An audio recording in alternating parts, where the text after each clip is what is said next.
Quarter the Good Lord, Zoom is trying to complicate my life. Hello, welcome to another episode of Arts and Crafts with Zoo Dark. I'm your host, Zoo Dark. I am joined today by the illustrious, the amazing Sean Liang. Sean, go ahead and introduce yourself. Well, thank you. Hi, nice to be here. It's a pleasure. I'm an actor, producer, director. A little bit of everything. That's what you got to do, right? In California, yes. LA, yeah, exactly. So you do a lot of things, and we were just talking a minute ago about how I recognized you but didn't recognize you from my Instagram. And then my fiance and I were watching American Horror Story, the one with Mr. Jingles, Yeah. and I was like, there's no fucking way that's actually the same guy. And then I looked you up on Google, I found your IMDb, and I was like, oh fuck, it's That's me. him. It's him. So how did that come about, man? How did you well, let's start at the beginning actually before we jump into the end here. When did you begin your acting career? When did this all start? Well, it's so funny because I feel like it started. I like when I grew up watching Nickelodeon, and like and like that was in Orlando. I'm from Orlando, Florida. So I was like, oh, it's totally possible that I could totally be on Nickelodeon one day. And, that dream's never left. I went to school for theater. And as soon as I graduated, I moved out to LA. And I've been chasing the dream ever since I had it. So I'm privileged to have that ability to do that.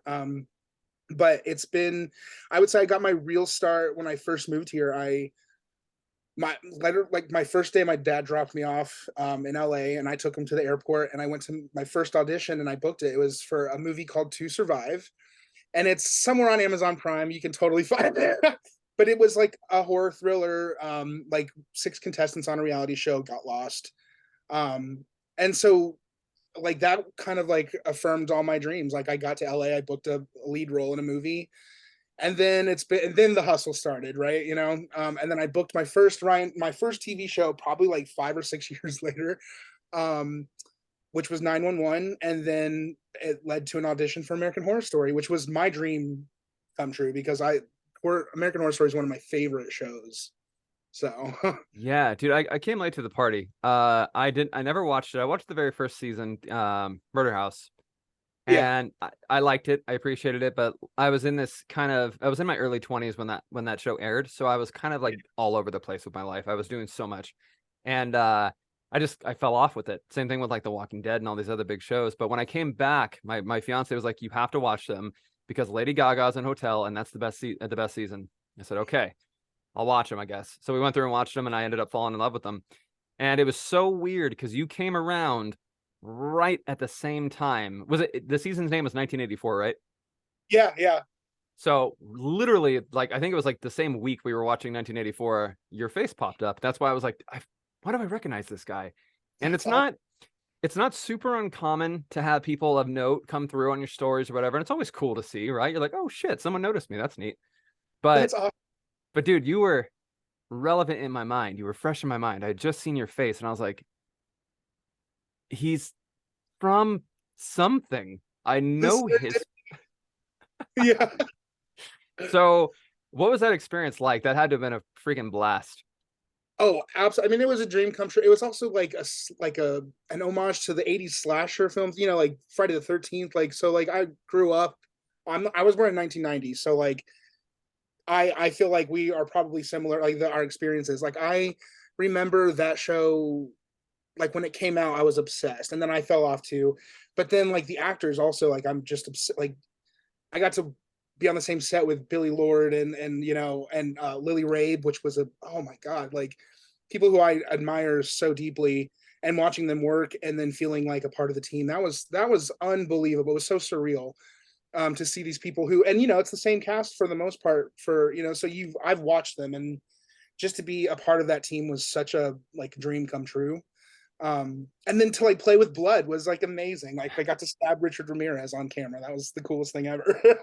Literally, nobody else in the world can say that. Exactly. No, right? It's no, So, that. I'm sorry. Go ahead. Oh no, I was gonna say I like to hear that my plan is working, because like I'm not like booking like lead roles every day, but like these opportunities I've gotten are so meaningful to me, and it's nice to know that like they're memorable in some way. You know what I mean? That's the idea. I'm literally incepting myself into people like, remember me, you know. Yeah. Oh, dude. Yeah. And I don't mean to, throw a lot of weight at you right now like this, but you're part of pop culture history. You're part of a very, very important TV show. And it's like when you were willing to sit down and talk with me, I'm like, no fucking way, dude. That's so like It's an this honor, man. guy. I love talking about this. Yeah, and I'm glad. I love talking to people who love it too. Like 2 years ago, I would say I got really involved and it was right after American Horror Story, but I got really involved with like horror Twitter because of Fear Street. Like I was obsessed with that movie, and like I found such an awesome community of horror lovers and horror fans, and like I love it. Like so, I'm. It's a blessing. It's an honor to talk with you about it. Well, I appreciate it, man. I really do. So we're fellow horror fans. Yeah, I'm a absolutely. giant horror nerd. Uh, on a scale from 1 to 10, one being I casually caught a couple episodes of The Walking Dead, and 10 being I can name the best boy grip on the original Night of the Living Dead. Where do you fall on that spectrum? Well, I guess I'm not a full 10 then. Like I couldn't tell you who that guy is. God bless him. On that scale, I would say I'd fall at least a hard 8.5 to 9. Like I'm the friend who introduced you to horror if you grew up with me. You know what I mean? So like and it's so funny. It's weird that it took me so long to get really involved, but it's not surprising that my biggest projects have been horror Yeah, because it's like it's a tribal thing. Um, but yeah, I think I grew like when I started coming back to it like 2 years ago. I'm like, why am I not? And that's when I started producing and directing myself. And I'm like, why am I not telling these stories? These are the stories that brought me here. So, and there's such a tribe of people who connect to them. So that's the goal now. That's kind of the focus. well, and that's awesome. We need more horror like that, dude. Because my issue right now with Hollywood, and you don't have to agree with me. I know you're in a little I bit of a probably compromised spot working in Hollywood, totally. but but my issue with Hollywood right now is if it's not a superhero movie, it's a fucking remake. Yeah. Ooh, funny thing you should mention. I can't wait to talk about this. Let's talk about it. What the hell is going on with Hollywood? Where did all the ideas go? I heard that we were like the generation of fanboys and girls, and I get that because we grew up with some incredible material, like content. Like we really were raised on some amazing original stuff. Like TV was. I mean, in the night, I was raised by the TV. You know what I mean? Like I don't know, a lot of people in our generation have been, and so I'm not surprised that this is kind of where I am. But I think it's gotten down to we're the ones making films these days, and we're just reliving our past and like the things that really, which is great in a way because we get to share it with newer generations. So, like for example, Scream with the new Scream trailer just came out, and I have so many opinions. Like, and ultimately, I'm like, yes, I'm just glad there's more. Like, I really do want to live in a Scream world some more. And I'm just going to go ahead and say it now because it's going to come out. I am working on a Scream fan film right now. I'm actually in post production, editing it right now. And part of that was because we wanted to contribute. It was the perfect timing. We wanted to like show our work, and it was a great way to sort of hop on their tails. And so hopefully people like it. It's our first try. But at the same time, then you get stuff that like everyone's complaining about Velma right now. I haven't watched it, but there's a certain way to at some point I think we need to we really are like hungry for some original content. You know what I mean? I I think agree. it's just we're reliving our past a little bit too much. Yeah, I agree. And it's unfortunate because I think what Hollywood sees right now, because it's a lot of it's Gen X, it's the very end of the boomer situation, Jesus, generation. Um, and I think what they see is that millennials, people our age, I was born in 89, so I'm only a little bit older than you. There you go. So they see that our generation is very consumer minded when it comes to nostalgia, when it comes to anything that was already an IP in the past. Like I just went out and bought Zombies Ate My Neighbors for PlayStation 4. That was a Sega Genesis game. Dang, it's been Dude, a while. Wow. But yeah, I know that name. Yeah. they just redid it. And it was like, and they released the sequel with it too. I didn't even know there was a sequel, but they're cashing in on this because they know we're going to buy it. Because we lived through what I think was the second best era for media ever. I mean, the 80s and the 70s had music and some of the movies, but the 90s, dude, oh my God, talk about the great video games, the great music, the great movies that came out.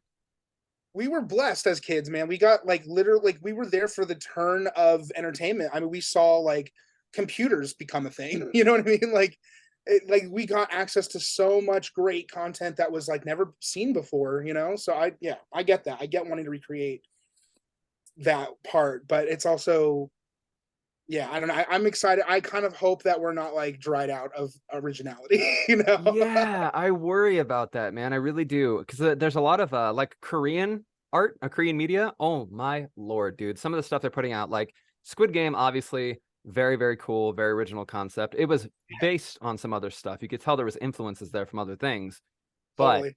very original story. And it caught fire like crazy because it was new. It was something people wanted to see. So you're doing the Scream thing right now. That's freaking awesome. I love that entire franchise. Anything to do with it. Even if it's like a comic book that a friggin' 12-year-old drew. I don't care. I'll read Exactly. it. I'll read it. So, what would be if you had an unlimited budget? We're talking you had the black card, you got the Rolls Royce, they let you borrow the studio. What movie is Sean Liang making in 2023? Oh man, it's such a great question. I mean, like especially since I've been writing and directing, it's like that's the question you have to think about. And it's always, what are you doing next? I it's funny. I don't know. I'm sure every time I sit down to write something, it turns into horror. And I've actually been working on it this last year. I've been producing with a comedy team, which is really fun. And I've always, so it's a weird dichotomy. So I haven't really worked on that with them, but one of the things we're always talking about is like when I sit down to write, I go dark and heavy real quick, you know? I think, and I've always said my favorite horror genre, like subgenre in horror is like family drama, like family horror. I really loved Hereditary. I loved like The Sixth Sense. And I think, because I think ultimately that's about how do we get along with our family. Like, there it's really, the mother and son that really hit close to me.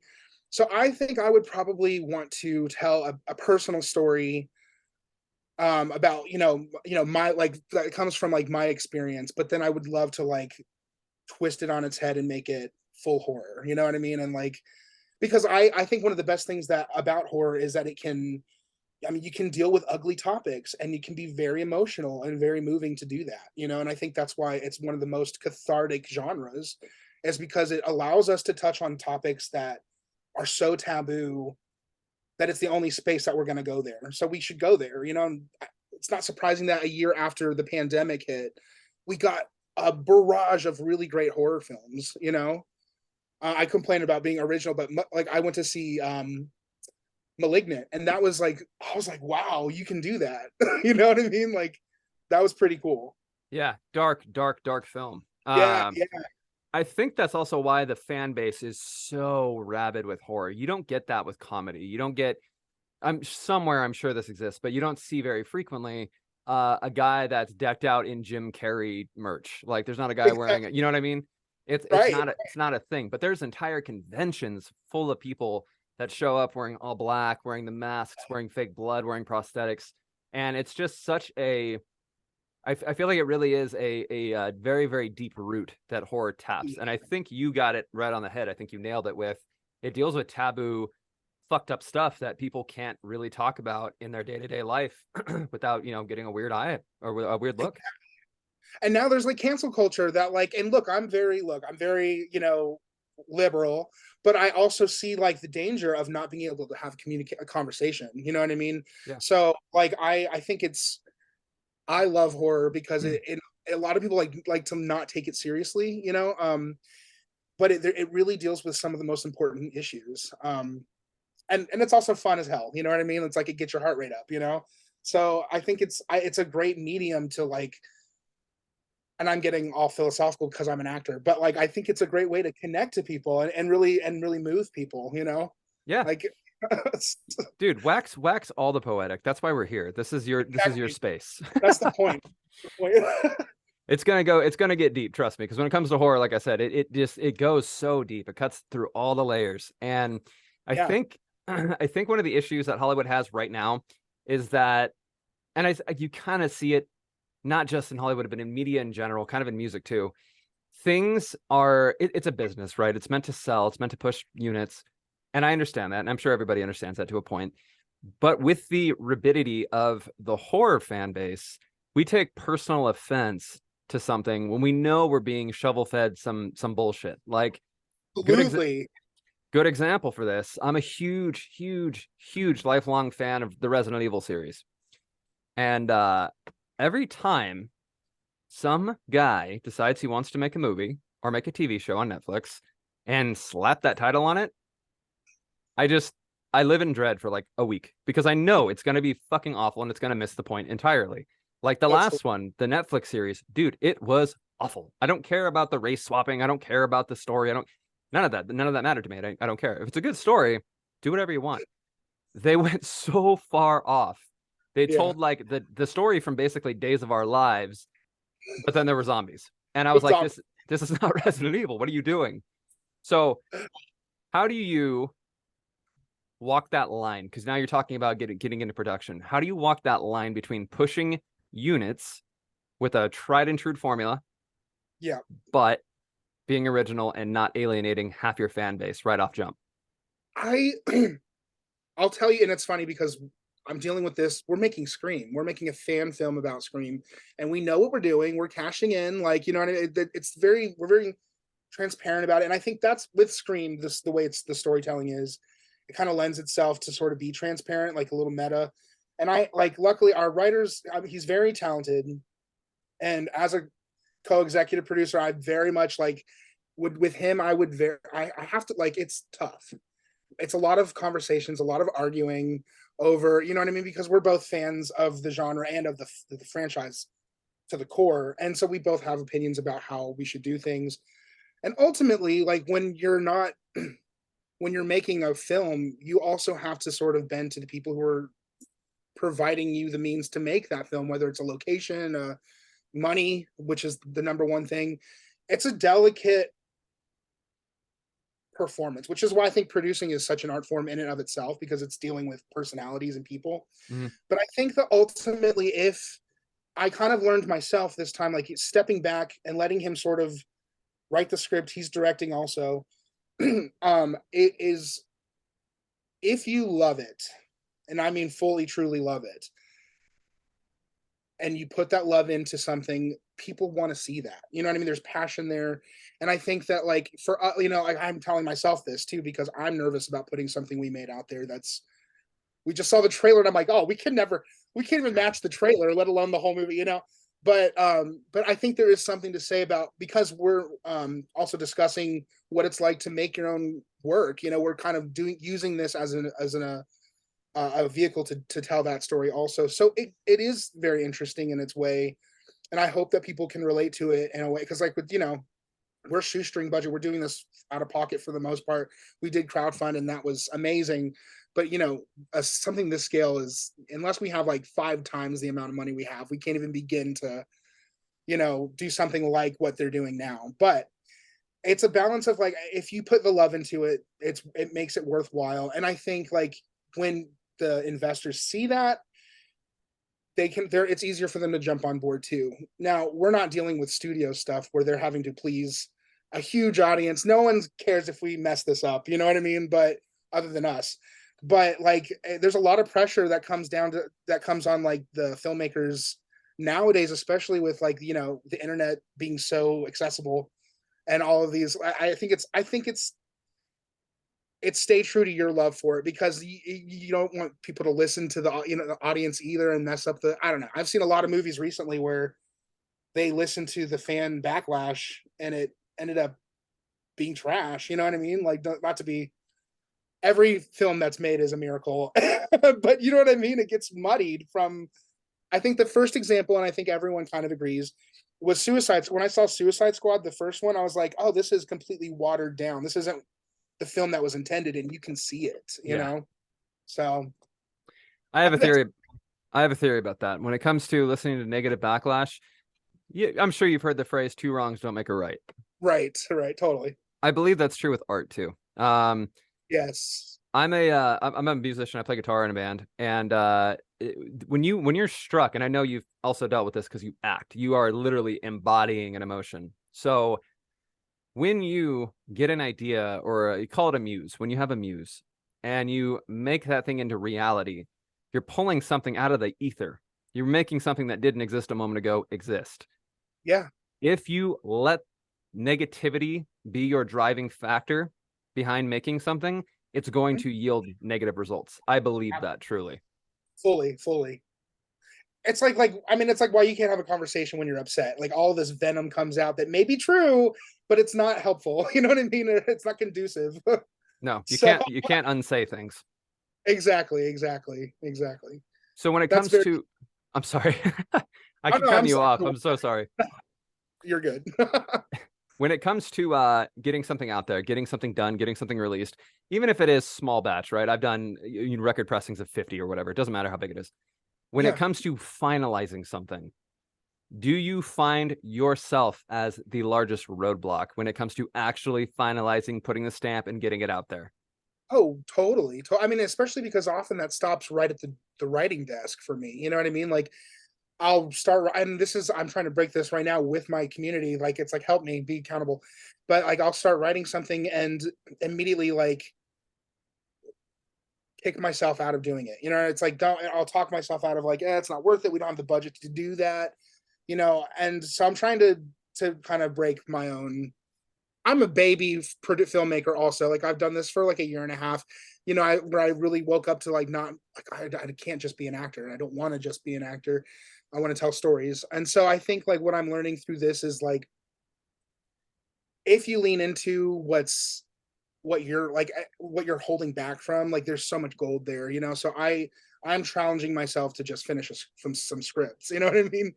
um so I think oftentimes, and then I think you need to have a community. Like a film is a collaborative process regardless of how, it's always going to be a collaboration. So I think if you surround yourself with a team who you're open and communicative with, like who understand your goals and share the goals, it helps so much. Like I wasn't able to start producing until I had producing partners. So it's a bit of, yes, you have to push yourself, but it's also like by the grace of having a supportive community, you know.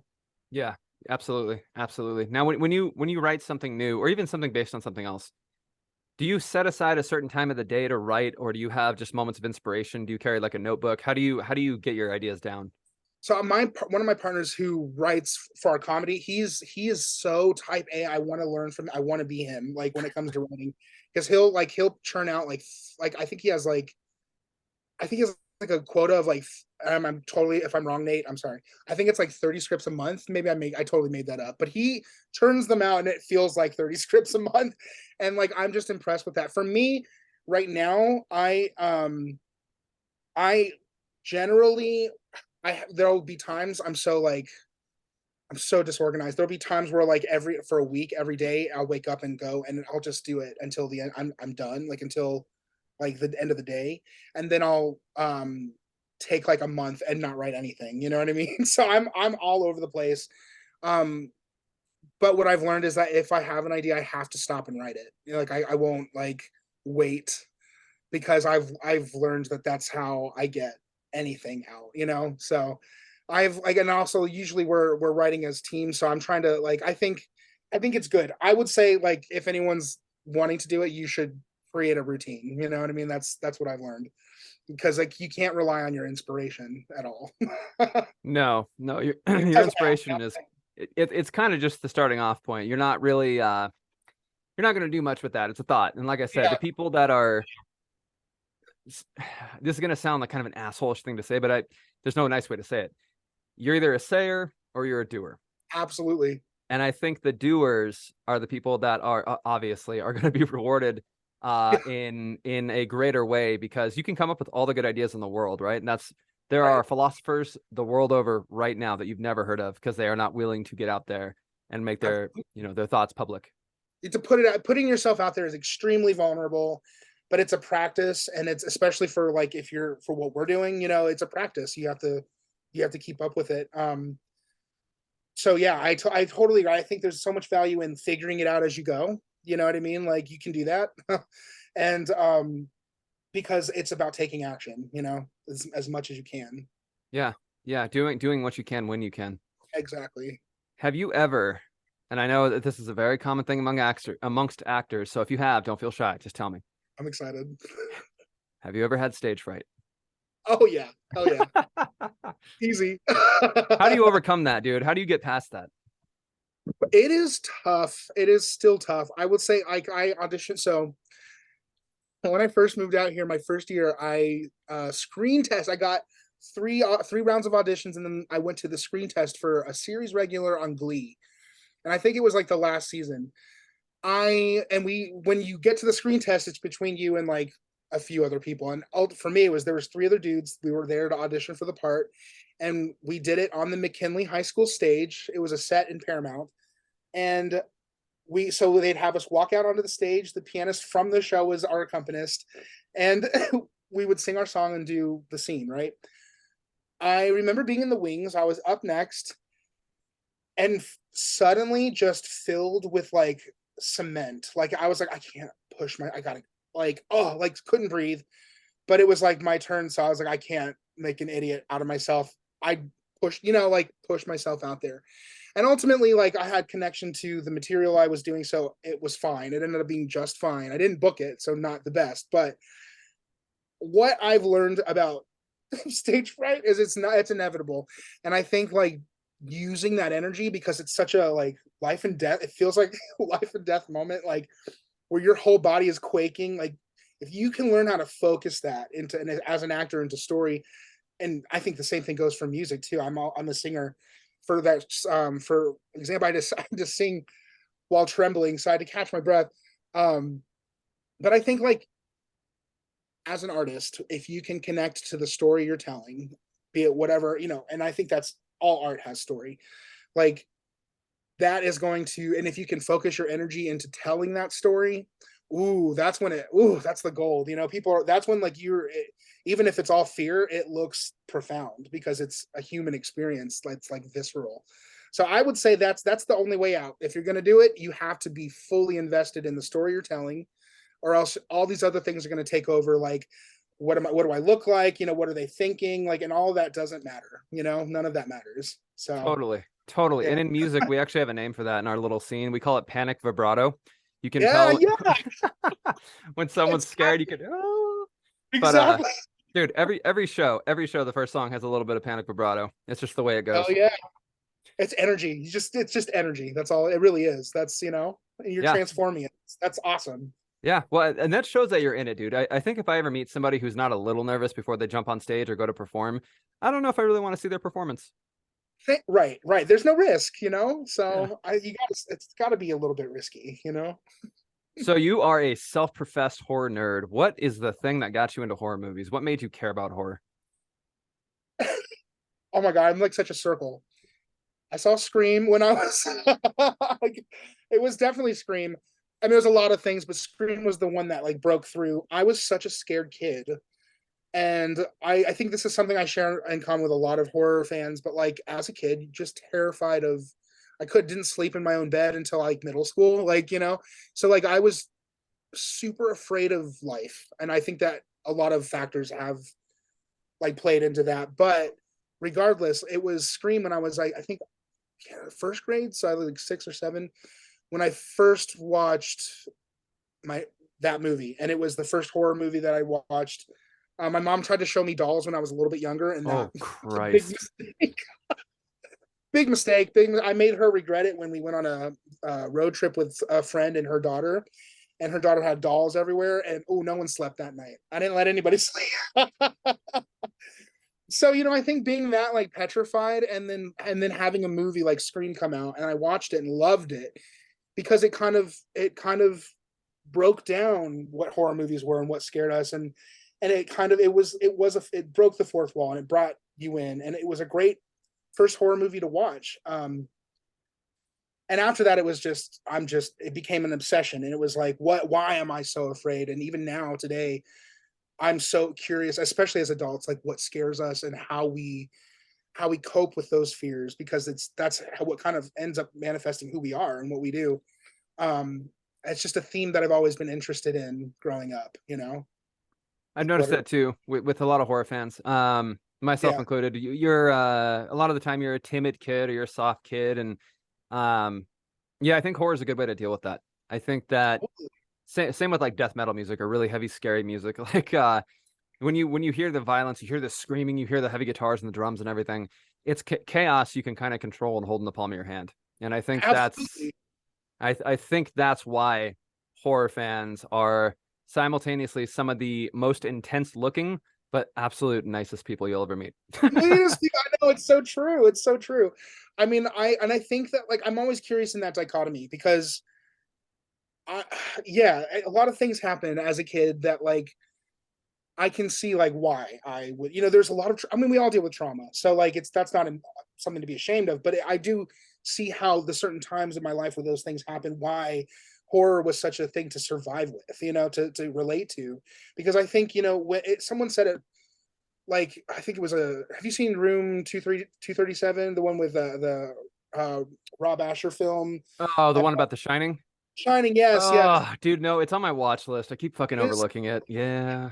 it is one of my he's one of my favorite filmmakers because of that movie, and I love all of his movies, but like that one particularly, someone said like if you can make someone afraid for um Danny and his mother, and you can really feel the fear that they went through and like that they survived, you can sort of understand how, and they were talking about how it had to do with like the sort of Holocaust that the Indians went through, the Native Americans, and like that. And it's like we can sort of understand the agony and suffering of a whole people if you can understand one person's. And I'm like, well, that's profound. What a powerful thing. And so I think like that's part of why I'm so like, what is it that makes us children again? So scared. Yeah, I think that's fascinating. Like the way the whole country right now has reacted to fear in the past few years. It makes it absolutely worthwhile. Yeah, yeah, that's interesting. You see, I want to touch on that thing you just said about being bringing your inner child out a little bit. Do you think horror, trying to find a way to frame this that doesn't sound obvious? Because in my own mind, it's a much more complicated question. But having that inner child at arm's length, being able to just kind of reach in and always have that connection with him, because you can be scared or you can laugh or whatever the case is. Do you think that is valuable in day-to-day life? I mean, again, that sounds like an obvious question, but the deeper implication I guess I'm trying to get at is, do you think you handle stress better? Do you think you handle, the ebb and flow of life better because you have these things at your disposal? Oh, I see what you're saying. So, like, in other words, do we just ignore it and pretend like it doesn't exist, sort of thing? And are we better off that way, or indulging in these dark topics and ideas? I absolutely and I think because if you don't think you're connected to your child self, you just seem more childish. You know what I mean? Like the most childish adults are the ones that think they're grown up. You know what I mean? Totally. So Totally. I think absolutely it's not it's the connotation of being in touch with the childhood self is, it sounds like you having a failure to launch, but absolutely not. I think we're always to the day we die with our childhood self, and that's like the purest form of ourself. So I think it's and I have close family friends and that who don't believe that, like who are very into sheltering themselves from ideas that exist out there that are really out there. And I think oftentimes, not that it's right or wrong, but those people are the ones who are most shook when something is unavoidable, like something unavoidable happens. Because regardless of how you live your life comes through, and it will.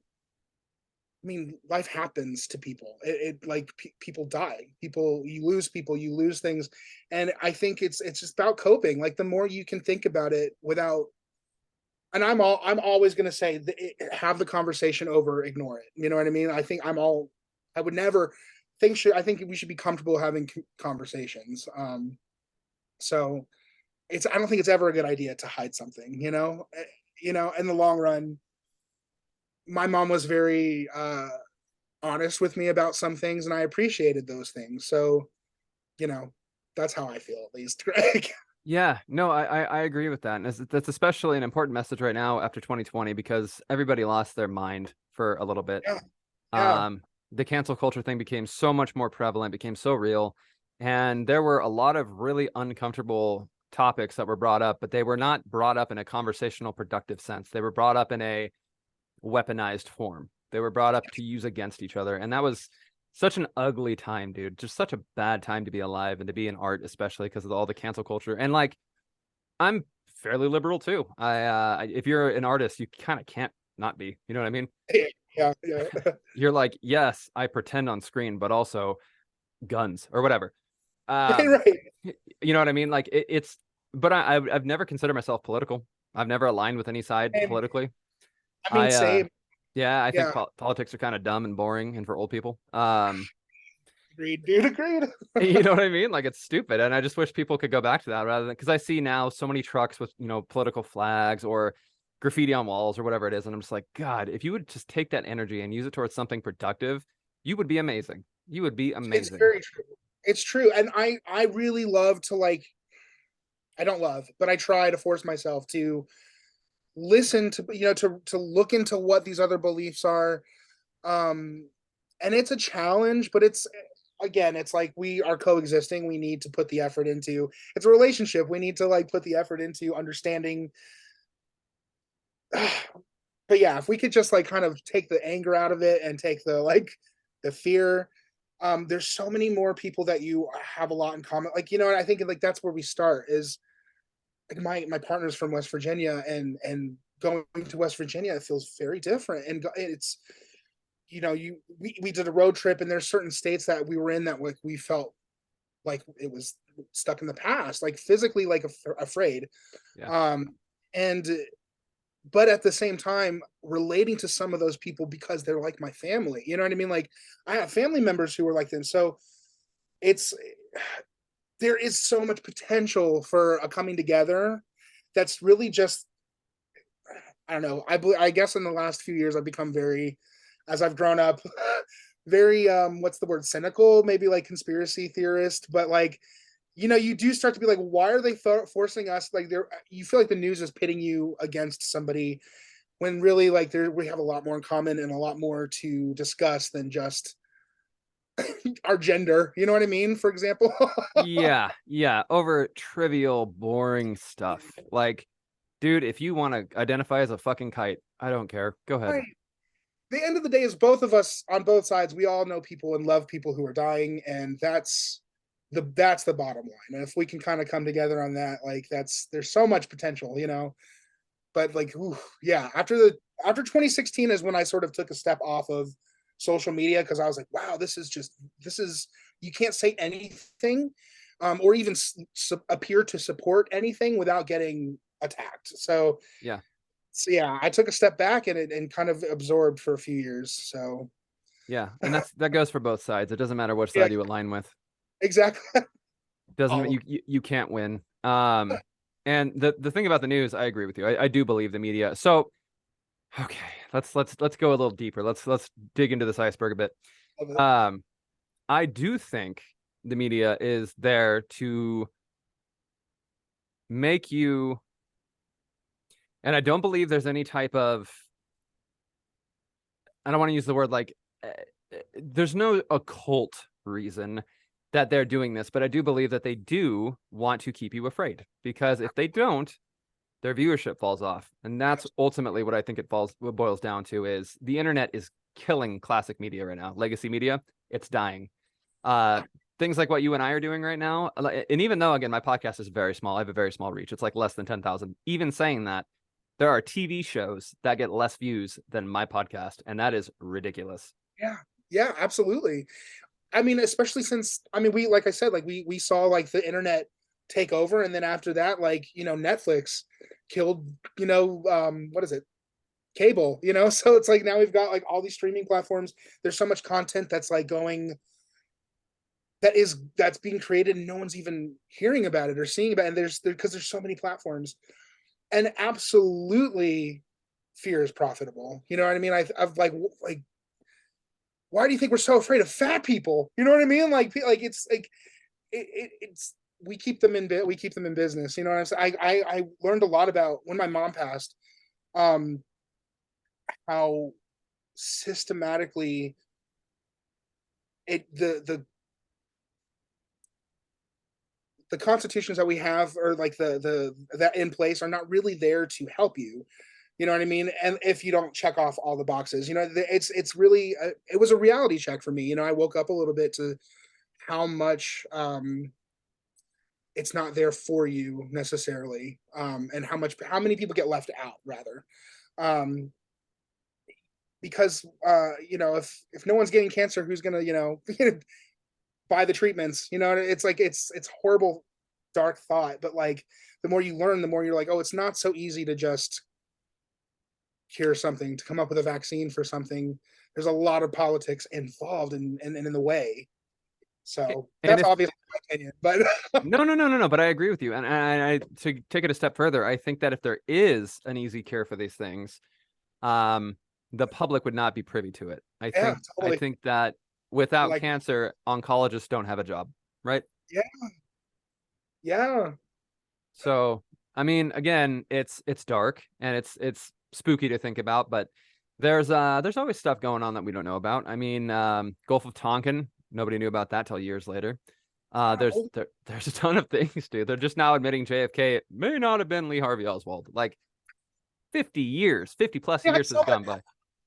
Gosh, yeah. You know what I mean? Like they're not going to be upfront with things because whether it's true or not, there is a belief that the public at large cannot handle certain types of information and stay productive in the powers that be best interests. I guess that is the most vanilla way to put that. No, that's very true. That's very true. That's why you see so many movies where it's like just burn the world down. Like, you know what I mean? Just burn it all down.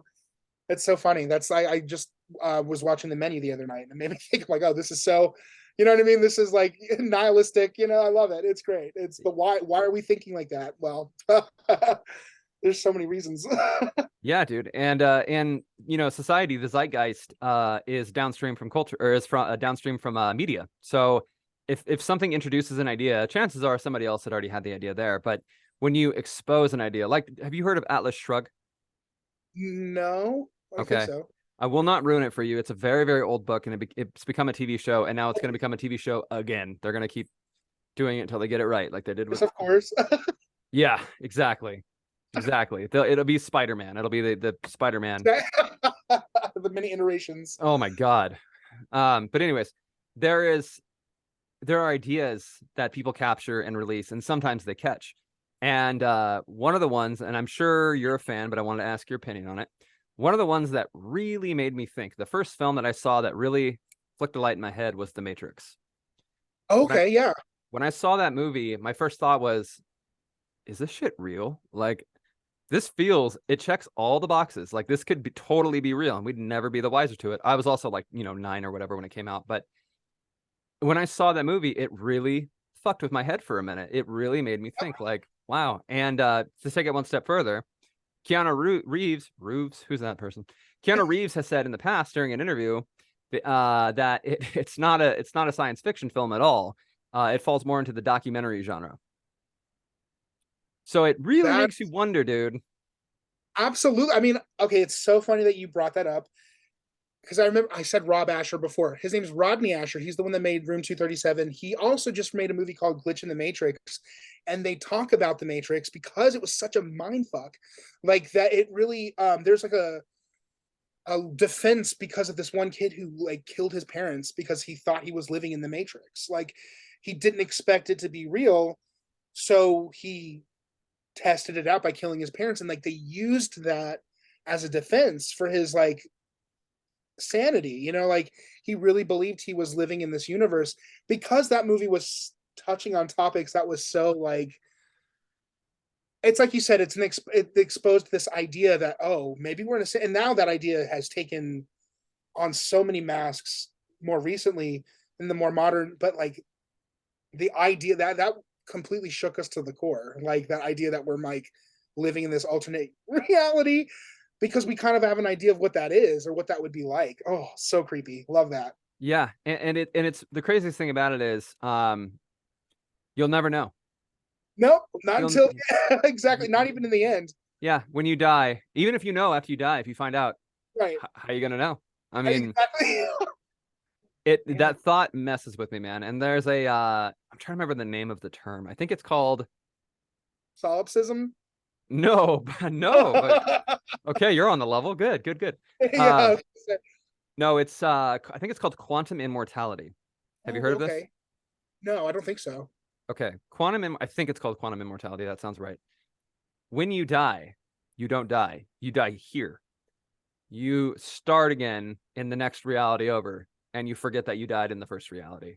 A lot of people think, are you familiar with CERN, or the Large Hadron Collider? No. Oh, we're Okay. going. Oh, this is fun. Okay. So let me introduce you. The Large Hadron Collider is in Geneva, Switzerland. It is I think it's 2 miles long or a mile long tunnel. Have you heard of it? Yes, I have. Okay, now I know what you're talking about. Okay, so their whole point there, they said, was to, oh, we're gonna try and break the speed of light, and we're gonna collide these particles at light speed. The problem with that is a lot of people thought, you're gonna rip a hole in the fucking fabric of space and time. You're gonna create a black hole. Yeah, And so they're like, no, no, no, no, we're just gonna do it anyways. And we're like, hey, and they're like, no, no, no, no, no, it's fine. Hey, no, no, no, pull the switch. And they there is no official record of this, but if you look, you can find it. The first time they fired it, the first official test run was December 21st, 2012. Do you remember why that date is significant? wasn't that supposed to be the end of the world? I remember that very clearly. I was like, "Am I graduating next year or not?" Oh my god, creepy. We are in an. We're already living in an alternate universe. We don't. Probably. Probably. Probably.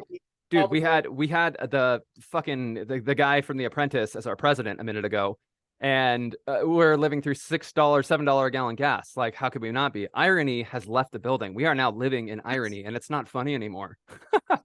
That's very. That sounds so accurate. Like it's. Oh wow, we did. We already had a whole paradox shift or a paradigm shift. Like that was hilarious. That's so true. We're in the age of irony, and it ain't funny. Yeah, yeah, it's not funny anymore. And to take that one step further, I had a thought. Uh, you know, there are a lot of different. Are you familiar with the Mandela effect? Have you heard of that? Oh yeah, There are a lot of different things that you can kind of just brush off, right? Like the Looney Tunes thing where they're like, no, no, no, it was tunes like TOONS, whatever. I will die on the hill of Berenstain Bears. same. I grew up with those books in my hand. Exactly. I totally. What the fuck are the Berenstain Bears? Where did What these is the people come from? Ernstine? That's hilarious. Dude, we grew up with Berenstain Bears. We grew up with the Frog and Mr. Exactly. Toad. What the hell is happening here? What's so funny about that? When I first started hearing that theory, I was like, "Oh my god!" Other people read the Berenstain Bears when they. Like, that's what I was like. Oh wow, we all had the same childhood. Yeah. No, millennials Funny. did. I mean, latchkey kid. Were you a latchkey kid growing up? Yeah, yeah, pretty much. Yeah. Yeah, yeah. You know, we were you already mentioned Nickelodeon. I was raised on Nickelodeon too. I got home, I'd do my homework, I'd watch Are You Afraid of the Dark, or Yeah. all that or whatever. But our generation was very neatly packaged, and it's weird how many of us have had almost identical situations growing up. Seriously, seriously. Yeah, That's why we're making the same movies over and over. we just want to keep seeing the ones we like, never mind the new stuff. That's true. That's very true.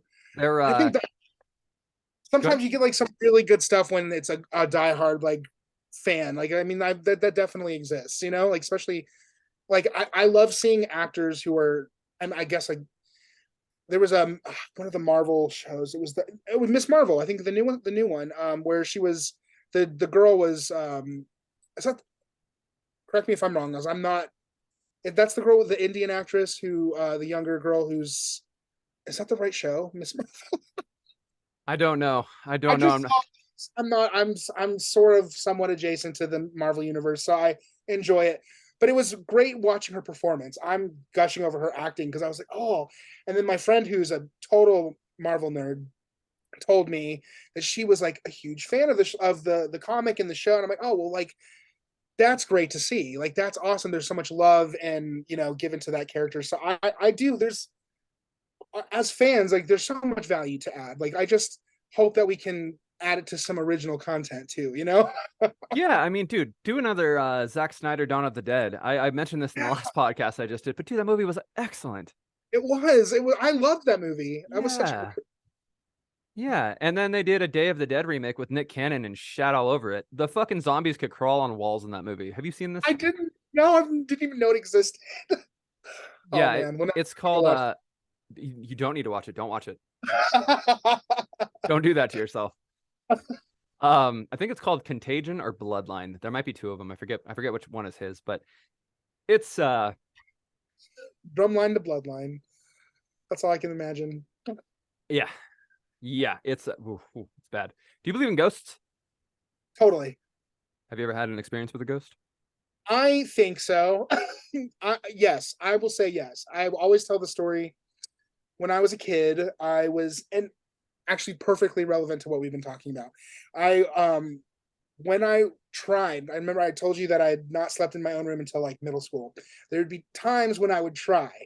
And one night I remember waking up and hearing a conversation going on in the living room, which is just outside my door. And I remember walking out into the living room, and I tell my partner this all the time. And I saw this like old man, like with a long white beard, on his knees and like this like robish looking, like it looked like something I'd seen in like a biblical movie or something. You know what I mean? Like something old like that. And this little boy, he was talking to a little boy, and it was totally like they didn't know I was there. It was like I was watching a TV show because they were like this blue static. They were made out of Whoa. blue static, like a TV show. Yeah. And I can't remember what they were saying. They were having a conversation. I wasn't afraid. But I do distinctly remember watching them, and then it's almost like I woke up from a dream and like I was in an empty room, right? Like and I don't obviously I if I wanted to like analyze this, I probably was dreaming and like sort of sleepwalking, and then like woke up while I was there. But I will always remember like how vivid that, like, to this day, like so vivid, and like I could hear like the tone of voice. It was so weird. Um, but yeah, among other few things that have happened, I absolutely believe that in ghosts. You know, So what about you? what if I told you I can prove that ghosts are real? I'm all ears, and I would believe you. Okay. You're currently living in Los Angeles, correct? Yes, yes, Okay. When we get off here, we'll swap information. I will take you to a place amazing. where you can see a ghost. I'm not going to ruin it on here because Okay, I okay, don't want to blow it up. I don't want people to know about it, but that's right. It's a secret. I will show you a ghost. They are real. And I'll Yeah, tell you, I'll match your crazy Aristotle ghost with my my little girl ghost.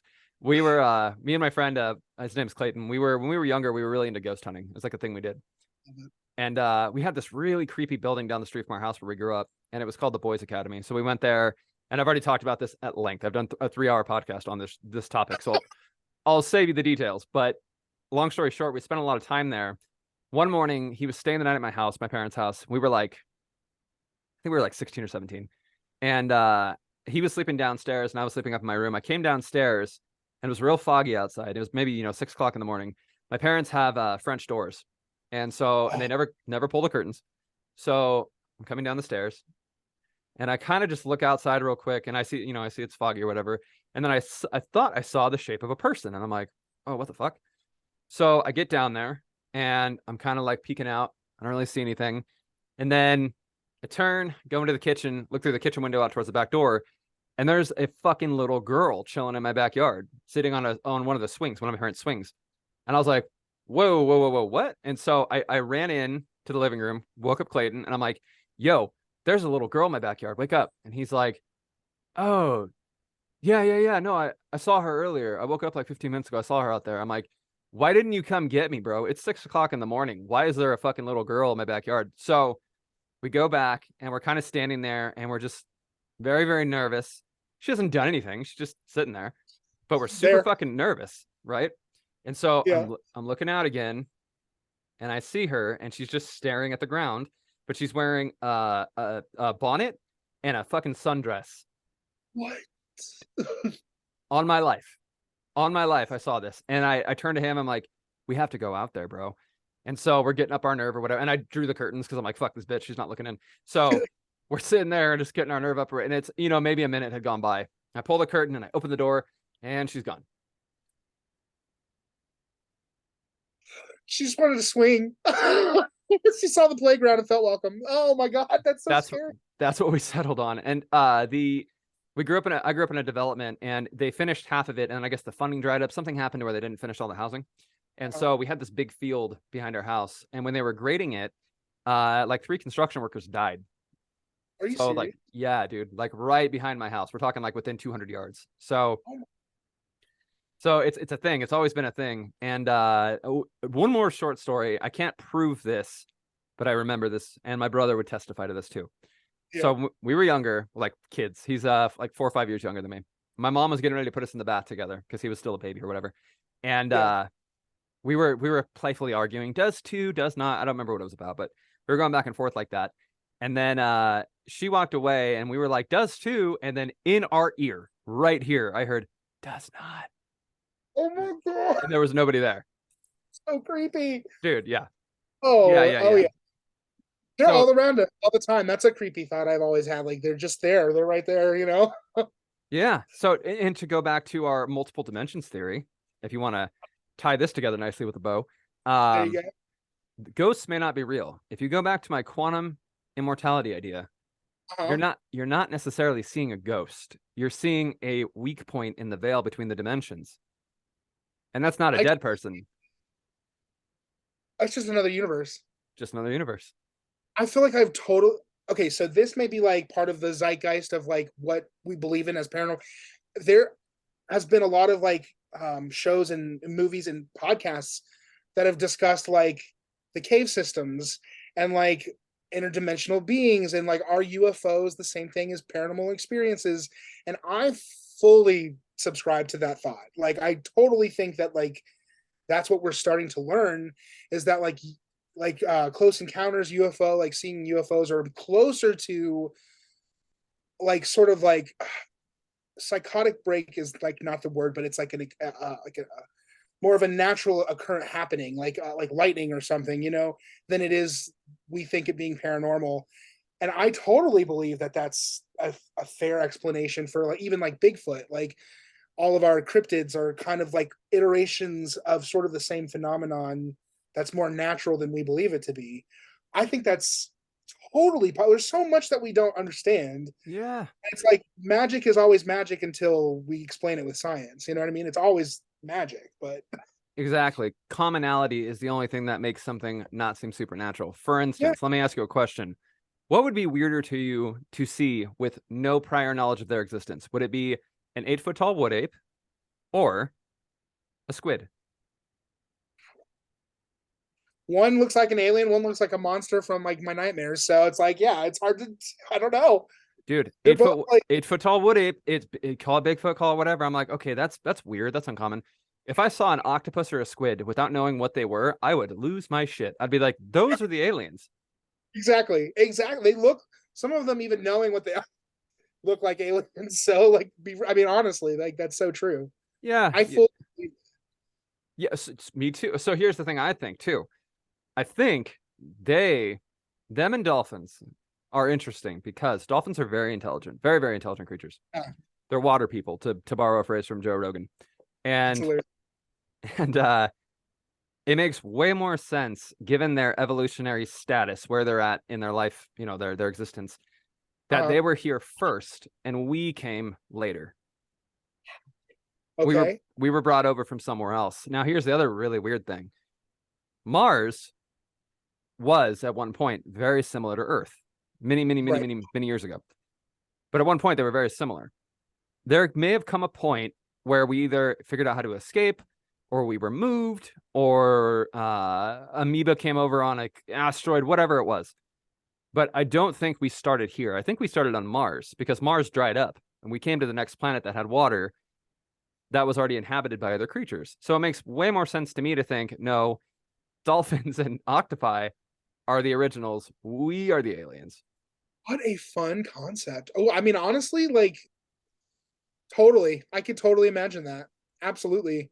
Like Prometheus. Like we came from, you know, we came we're the I mean even the trope like that old Twilight Zone episode where like we think that the woman is being attacked by aliens, but she's the alien. Oh, I love that. That's so cool. That's such a oh Where did that thought come from? You know what I mean? That thought that just floats around in the zeitgeist. Someone, Rod in Serling the or whoever, or was that one? That might have been a Richard Matheson episode, I think. sure. Oh, I don't know. I wouldn't know. I'd have to check. Doesn't matter. It was one of theirs. I love Sure. the Twilight Zone too, by the way. Me too. Me too. Because we're millennials and we like all the same things. But but that idea has been floating around for a long time, and it had to have come from somewhere. I agree. I agree. It's just the same. Like it's the same concept of like I don't know. I feel like I've seen a show where they went back to like the Renaissance and brought a pen, an ink pen. You know what I mean? And it was like, whoa. I totally believe that's human nature. Like that's as a species, like how we've been all the time. Like Mhm. it's magic until it's not. You know. Yeah. Until I, until it becomes common or until we can explain it, it's magic. exactly. And one of the long time like unexplained mysteries that we've dealt with as human beings is like after the afterlife. You know what I mean? Like is ghosts is what's outside of in space, like what's out there. Like I think those are that totally is such a fun. I love that. I mean, I think that makes total sense. Dude, it makes Total perfect sense. possible. It's totally possible. So if you could know one of the great mysteries of life for sure, beyond a shadow of a doubt, one of the big questions. We're talking what is there after death? Or what is there after life, I should say. Um, are we alone in the universe? Pick a big question. Pick a really big question. And if you could know for sure, only one with evidence to back up the answer, which one would you want to know? Which one matters Oh, the most to you? okay, this is tough because I didn't think about this. And I don't know if I typically think about this. I guess what happens after life. I don't know if I want to know that. Um, I don't know. I'm getting like sentimental thinking about like the things that I think about that I really want to know. Like I want like certainty are like things that have happened in the past, which doesn't really. I guess like I guess I'm right now. I'm thinking about my mom, who I lost like 4 years ago now, Sure. and it still feels like fresh. And I guess like I would want to know for sure, beyond a reasonable, like I would want to like hard understanding about like what without knowing what happens to us, like are is everyone okay? You know what I mean? I'm dodging the question. I'm trying to like make it. I guess it would be like what That's here. Let me that's that's a fair answer. That is a fair answer. If you're okay after you die. if I were more chaotic, I'd be like what happens to after death because we spend so much of our lives worrying about it. You know what I mean? And we spend like our whole lives like trying to be a certain person because of how you know what I mean. Like I think about people who grew up extremely religious, which and a lot of it is the fear of death and what happens after life. And so I would want to know. I want to know. Like what if if we could maybe not need a religion and maybe sort of focus on this life and taking care of each other. Maybe that would be worth the answer. I don't know. Yeah. Yeah, I'll give you that. I'll I'll think Yeah. about a better one and I'll come back to you later. No, I like that answer because you thought Yeah, about it. You didn't take the easy way out. right there. Exactly.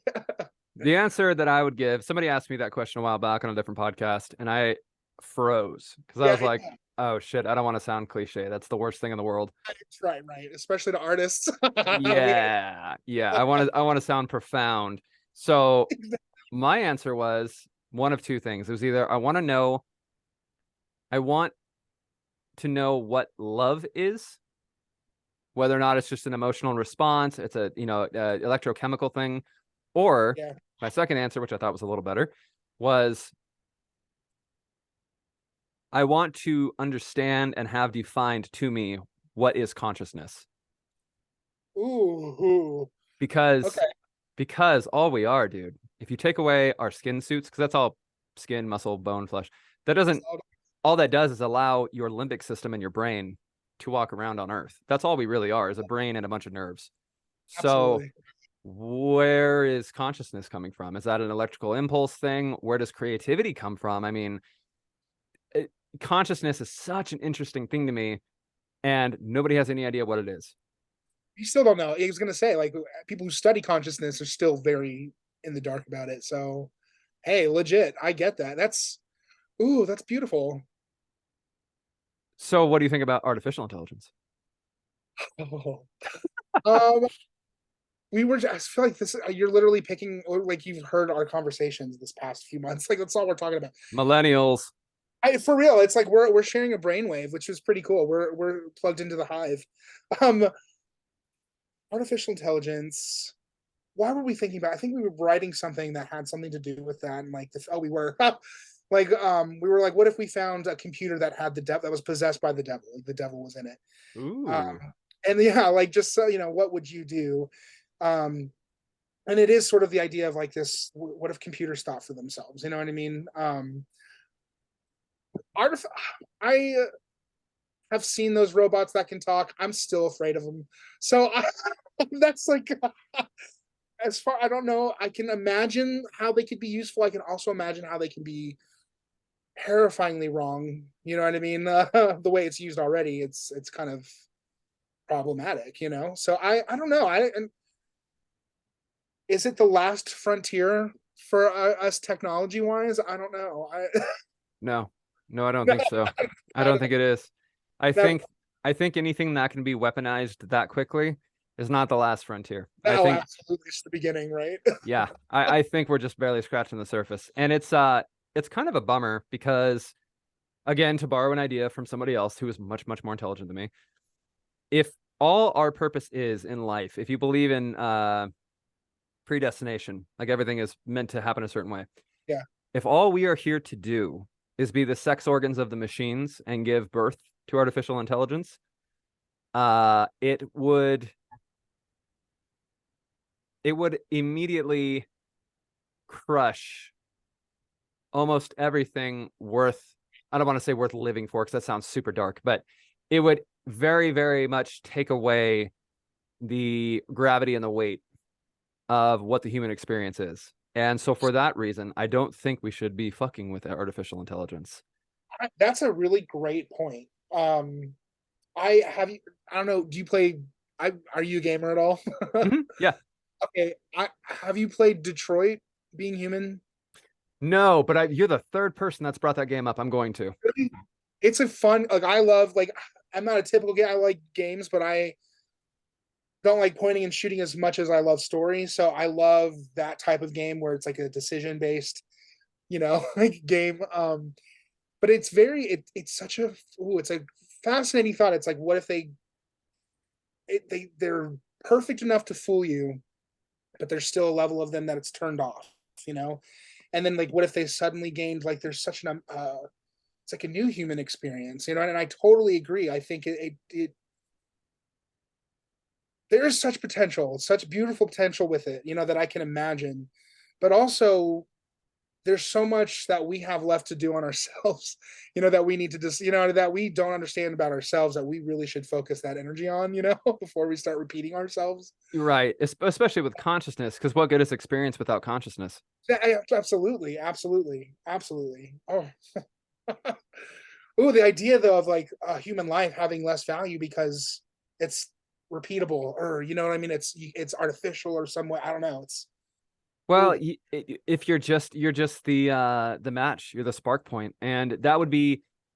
I don't believe that. That's not an idea that I hold close to my heart.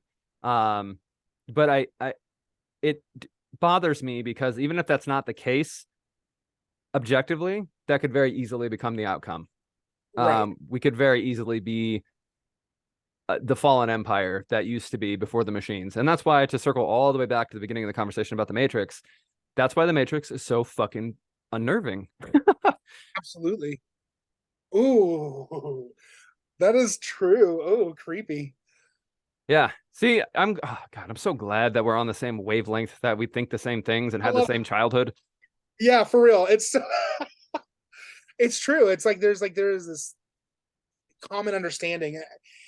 Watching a lot of the like I love The Nightmare, which is another Rodney Asher film. So it's scary. Like it's a documentary. What he does with his documentaries is really interesting. Sorry, I'm going on a tangent. No, it's fine. What he does is he takes these, because it's paranormal. It's a documentary about paranormal things, and the nightmare is about sleep paralysis specifically, and people who deal with sleep paralysis. and the strange commonalities between their hallucinations or whatever they're seeing. You know, he treats it very factual. So if they saw a demon, then he's putting a demon in. It's scary, but it's also like just the truth of their beliefs in that. Like there is an interesting. Have you heard of like the Hat Man? That's ringing a bell, but I don't know why. You've probably because it's so common. Like it's a the Hat Man is like a character that people see who have sleep paralysis. They'll see it's a common hallucination that Ooh. people share across all over the world, and I think there is something about that as that what kind of what you're saying. Like we all kind of have like a very there's similarities in the human experience as it is that we probably if we like again if we wanted to break it down we probably are experiencing these similar hallucinations because we have similar values in our lives and similar fears in our lives, you know. It's an interesting concept, but the idea that we are like in some sort of hive mind is really interesting too. Like we are having similar experiences, like I can relate with you so easily, you know. Yeah, and it's I don't know if it's generational because I've only lived through this generation, but I feel like it partially is because we become there's a quote. Oh, there's a quote that I really, really like. And I heard it either from Mitch Horowitz or Duncan Trussell. Somebody said this, but it's we are all eyes in God's face. We're all experiencing the same thing. So the idea of a hive mind is very much within reason. Totally, totally. I mean, you see it in like fish, you know what I mean? It's like or murmurations, you know what I mean, with the birds, like Yeah. it's like that too. Yeah, and if you believe at all in, and I'm gonna take a fucking hard left turn right here, real quick. If you believe at all in hermetic axioms, there's the saying "as above, so below; as within, so without." Nature tends to replicate and copy itself. The universe tends to copy itself. So down to the atom, the smallest particulate of human beings is the exact same appearance-wise as a galaxy. Holy crap! That's I used to hear that in AP biology. I heard that like almost exact thing. That's crazy. But there's repetitions in nature. And if you really want to go down a rabbit hole, bro, if you want to tickle your almonds, go down the 369 rabbit hole. You Oh, I will. I certainly will. Wait, what? I've never even heard that. Three yeah, six nine. just type in 369 meaning of life. Oh wow, I'm gonna cry tonight. I can feel it. It'll hit you in the feels. It's Oh, pretty intense. love it. Love that. Oh, this is wow. My brain. You've learned so much. I've learned so much. Sean, I know. this might have been my favorite podcast I've ever done. Same. This was a blast. Like you taught me so many things. Oh, this is. We need to talk some more. We will. No, we will. I legitimately I want to take you to this haunted spot. It's about are you in LA proper or are you in one of the adjacent cities? Yeah, I'm in Sherman Oaks. Okay, okay. So it's probably about an hour and 45-minute drive for you, but it's so worth it, dude. Let's go. Let's go. I'm so down. Yeah, maybe we can put something together and we'll get it on film and it'll be a thing. That would be awesome. I was gonna say my boyfriend will take pictures. Like he Yeah, like dude, bring him. Bring him. let's do it. Let's do it. That's awesome. Like we We'll gotta we'll set it up. We will set it up. All right. So, anything you want to leave people with? Do you want people to find you on Instagram or do you want to be the old man on the porch saying get the fuck off my yard? Who are you online? I'm turning into that more and more. I just don't I no, I please follow me. I appreciate it and I love meeting people. I'm Shonifer on literally everything. And then check us out. We're gonna be releasing Scream, the fan favorite, in about a month and a half, hopefully before the new one comes out. So it's still relevant, but it'll be relevant for a while, so it doesn't matter. Check that out. Keep an eye open. We're probably gonna release a trailer soon. So yeah, check it out. And I get to finally say this. So I got to shoot. This is so off topic and off subject, but I'm going to be in Beverly Hills Cop 4 this year with Eddie Murphy. So I'm really excited. What? Yeah, I can tell people now. So so look out for that. Hopefully hopefully I make the final cut.